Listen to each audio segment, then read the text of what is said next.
Assalamualaikum warahmatullahi wabarakatuh. Perkenalkan kami dari kelompok 2 akan mempresentasikan chapter 3 yaitu strategi 1 urutan langkah sintesis senyawa aromatik pada pedoman 1 sampai pedoman 4. Perkenalkan anggota dari kelompok kami yang pertama yaitu saya sendiri, Taufik Wijayanto dengan NIM 063, lalu ada Nur Alfiatur Rahmah dengan NIM 054, lalu ada Jati Pamungkas dengan NIM 067. Untuk pemaparan selanjutnya akan disampaikan oleh Jati Pamungkas. Saya persilakan.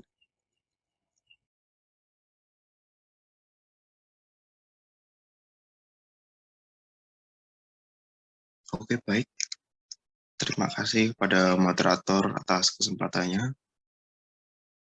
Ya, langsung saja. Di sini kita membahas pada chapter 3 ya. Nah, pada strategi 1 ini tentang urutan langkah sintesis senyawa aromatik.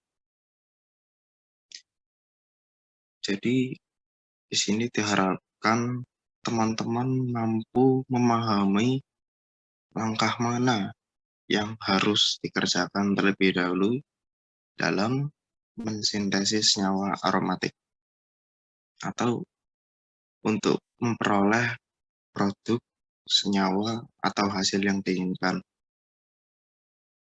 Seperti itu.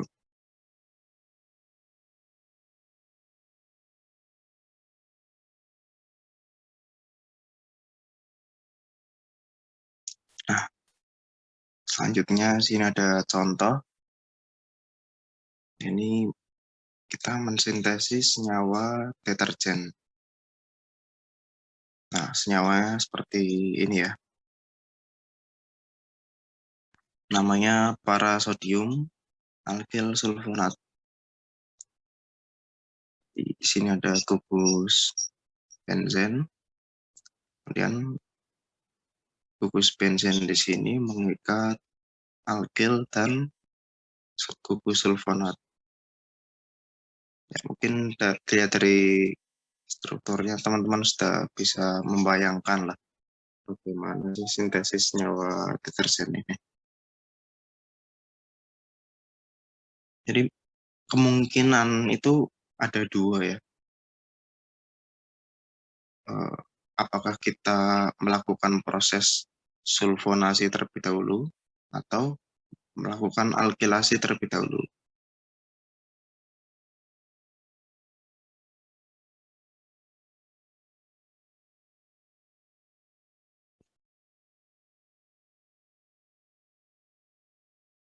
Jadi kalau kita melakukan proses sulfonasi terlebih dahulu, otomatis di sini gugus sulfonnya akan masuk ya, sulfonat.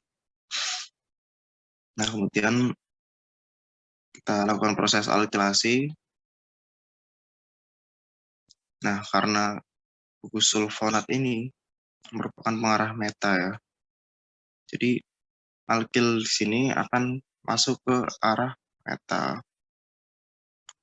Nah, ini tuh tidak sesuai dengan senyawa yang kita inginkan tadi. Padahal kita kan inginnya mensintesis senyawa parasodium alkyl sulfonat. Nah, langkah yang benar tuh kita lakukan proses alkilasi terlebih dahulu, ya, sehingga gugus alkilnya masuk, kemudian baru disulfonasi. Soalnya kan di sini kan alkil di sini kan pengarah bertopara. Nah, baru di sini gugus OH-nya kita konversikan jadi NONA ya, dengan menambahkan NaOH. Jadi kuncinya ini, perhatikan pengarah ortoparameta pada tiap masing-masing gugus fungsi. Kuncinya itu.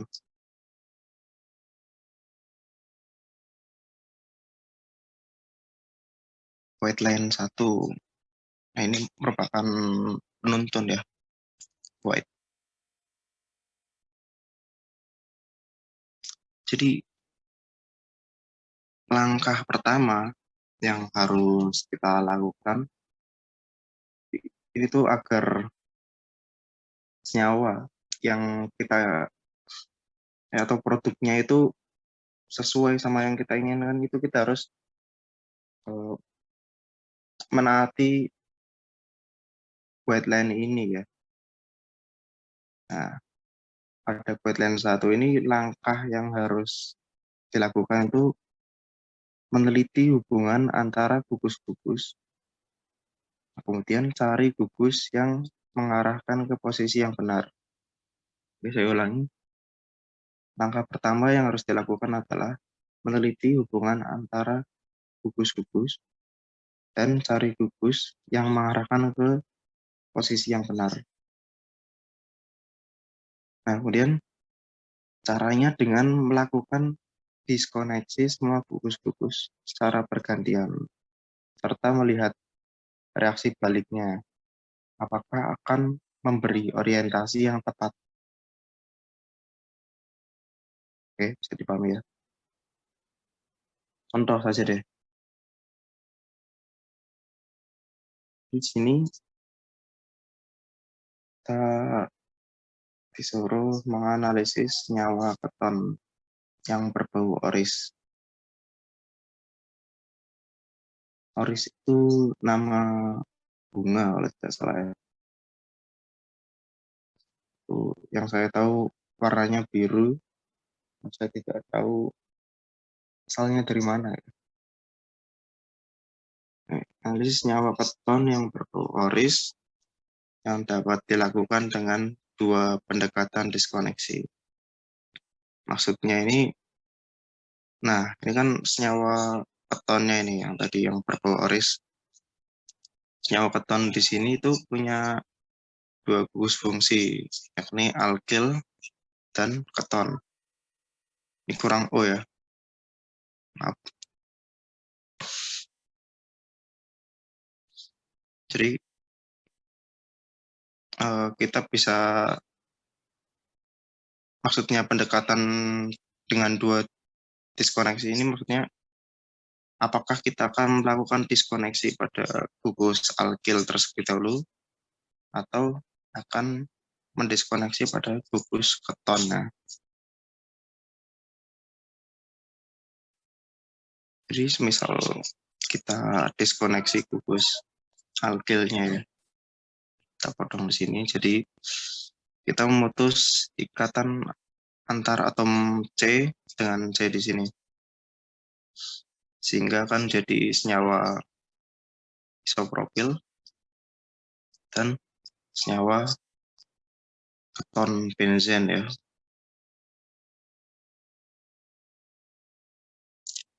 Nah, tapi ini masih bentuk ion ya, masih bentuk sinton positif dan sinton negatif.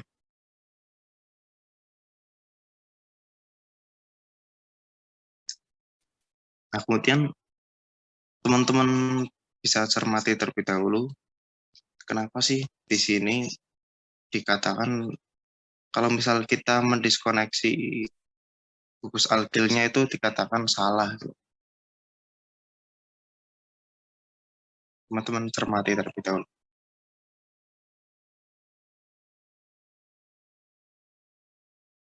Jadi ini dikatakan salah karena semisal kita lakukan proses alkilasi ya pada senyawa ini, kita lakukan proses alkilasi dengan senyawa 2-bromo propana ini dan dengan katalis FePr ya, otomatis senyawa alkilnya akan masuk di posisi meta, bukan pada posisi para ya. Jadi tidak akan membentuk senyawa ini kembali. Jadi harus memperhatikan tadi ya, melihat reaksi baliknya apakah akan memberi orientasi yang tepat gitu. Nah, sedangkan apabila kita memutus gugus ketonnya ya terlebih dahulu, otomatis akan terbentuk dua sinton ya, sama.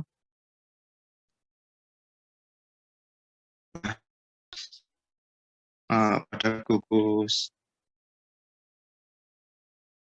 alkil benzen ini. Jadi di sini dia akan, karena dia punya gugus fungsi alkil, jadi dia mengarahkan orto atau para. Sehingga ketika kita lakukan proses asilasi ya, jadi akan masuk di posisi para.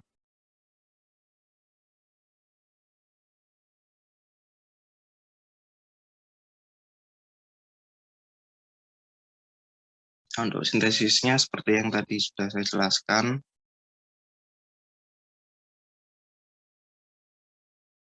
jadi benzena kita alkilasi dengan 2 bromo propana dengan katalis AlCl3 sehingga akan masuk gus alkilnya. Nah, kemudian kita alkilasi. Nah, ClC di sini akan mengikat pada atom C pada posisi para ya. Ini CO metil sehingga terbentuk senyawa tadi. Oke, mungkin sekian penjelasan dari saya. Kurang lebihnya saya mohon maaf. Selanjutnya saya akan membahas mengenai guideline yang kedua. Mas Albright merupakan senyawa penting dalam parfum yang berfungsi untuk meningkatkan dan mempertahankan baunya. Senyawa Mas Albright atau 4-tetrabutiligametoksi 2,6 dinitrotoluena merupakan senyawa aromatik dengan 5 substituen yang menempel pada cincin benzenanya. 5 substituen tersebut seperti gugus nitro, metoksi, dan metil yang melekat pada cincin benzena dari senyawa Mas Albright ini. Jadi kelima substituen tersebut, gugus nitro merupakan gugus yang paling banyak menarik elektron, sehingga kita dapat memutuskan gugus ini terlebih dahulu. Hal ini dikarenakan substituen yang paling banyak menarik elektron akan dinonaktifkan, sehingga dalam reaksi kedepannya nanti mungkin sulit untuk menambahkan gugus fungsi yang lain setelah masuk ke dalam reaksi.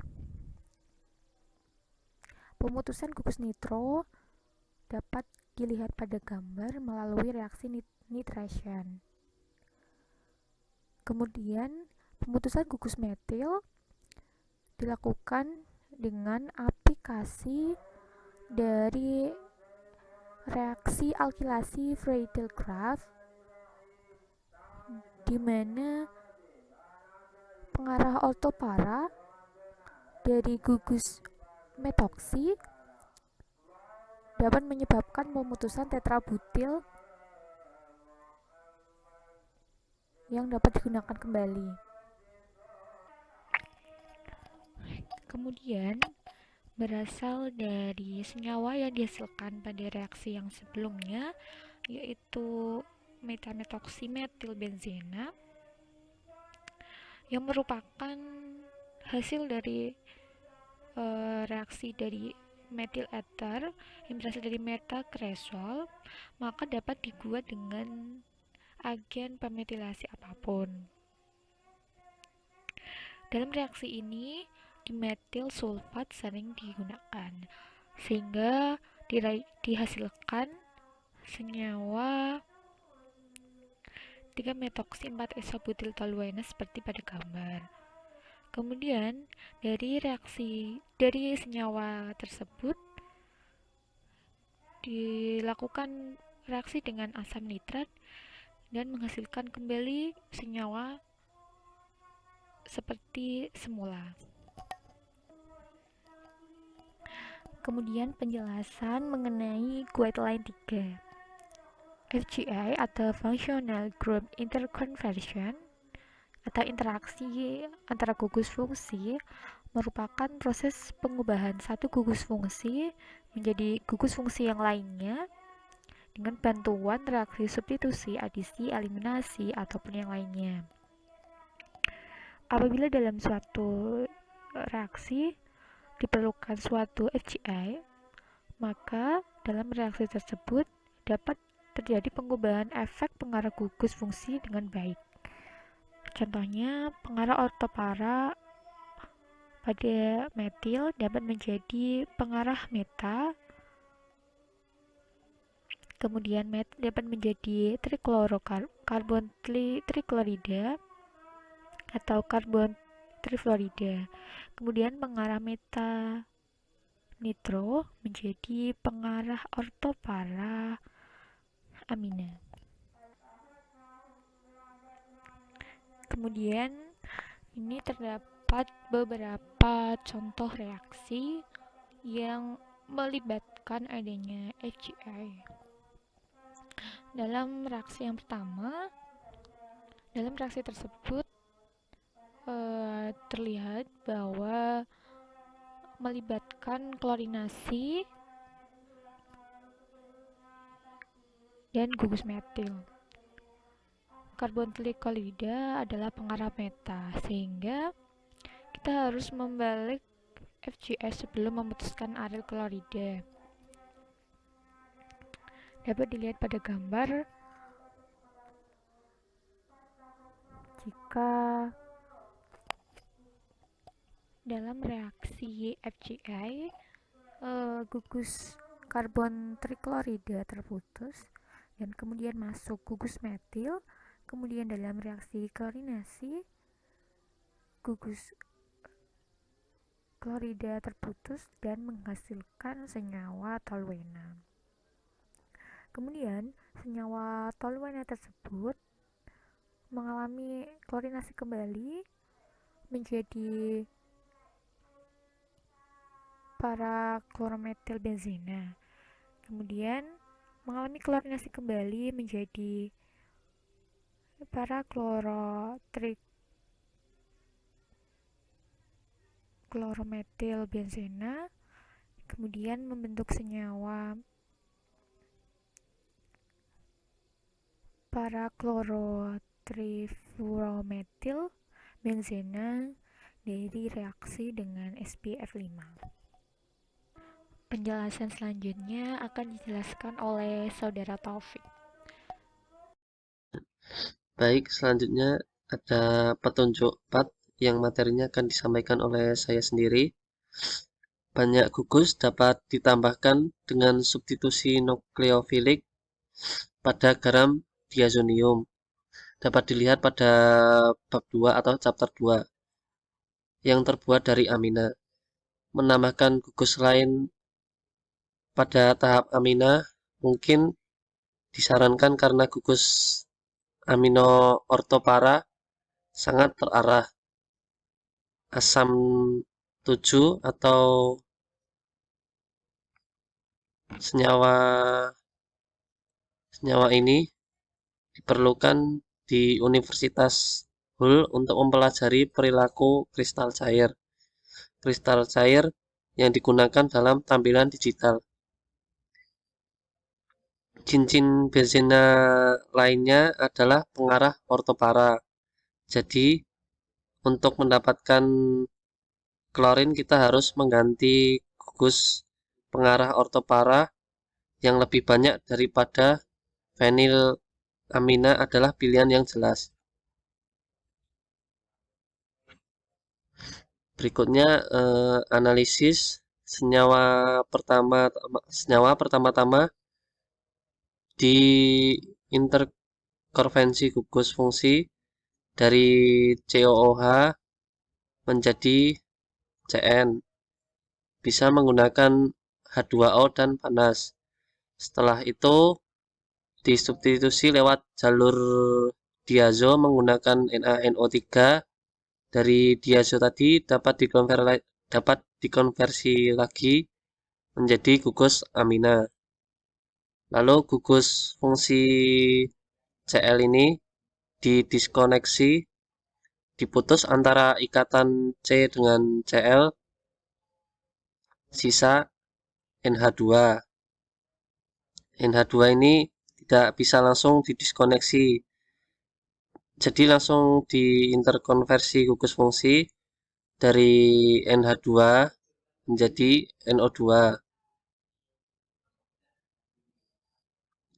Setelah itu baru bisa didiskoneksi atau dihapus ikatan antara C dengan NO2 menjadi senyawa tersebut.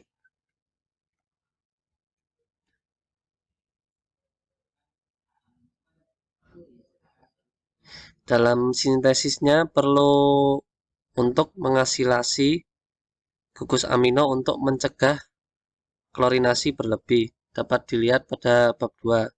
Nah, pada sintesis ini sudah ditemukan reagen sederhana dari analisis sebelumnya, yaitu 1,1-bifenil. Sintesis diawali dengan senyawa 1,1-bifenil ini dinitrasi terlebih dahulu sehingga gugus nitronnya masuk. Setelah itu tidak bisa langsung klorinasi karena klorin akan mengikat gugus amina menjadi NH4Cl. Jadi harus diberi gugus pelindung terlebih dahulu menjadi NH asetat. Baru diklorinasi. NH2 di sini pengarah orto sehingga Cl akan masuk di orto. Setelah itu NH2 dirubah menjadi gugus karboksilat setelah itu NH2 dirubah menjadi gugus karboksilat melalui jalur diazo menggunakan reagen NaNO3 dan HCl menjadi senyawa N rangkap 2. Setelah itu N rangkap 2 direaksikan dengan CuCN membentuk senyawa siano. Siano ini bisa direaksikan dengan H2SO4 atau NaOH menjadi senyawa karboksilat atau senyawa awal tadi, yaitu senyawa 7.